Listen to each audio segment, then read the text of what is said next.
Sir, మీరు సాధారణ ఉపాధ్యాయులకు సంఘంతో సంబంధం లేకుండా మీరు మీకే ఓటు వేయాలని ఎట్లా అప్పీల్ చేస్తారు? చిన్నగా చెప్పండి సార్. నేను 36 సంవత్సరాలు ఉపాధ్యాయుల సంక్షేమం కోసం పనిచేశాను. రాజీ లేకుండా, అధికారుల దగ్గర ఎలాంటి లాలూచీ లేకుండా నేను పనిచేశాను.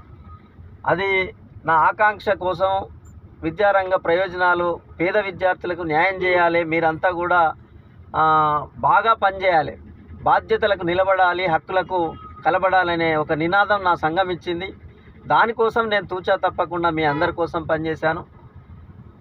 కనుక ఇవాళ కార్పొరేట్లు, విద్యా వ్యాపారులు డబ్బుల మూటలతో వస్తున్నటువంటి వాళ్ళను మీరు ఆదరిస్తే మనం ఓడిపోతాము. నేను ఒక సాధారణ ఉపాధ్యాయుని, మీకోసం నేను నిలబడుతూ ఉన్నా. ఇక్కడ ఉపాధ్యాయుల యొక్క సంక్షేమము, విద్యారంగ ప్రయోజనము, విద్యార్థుల యొక్క సంక్షేమం అనేటువంటి ఆలోచనతో నేను పనిచేస్తున్న వాడిని.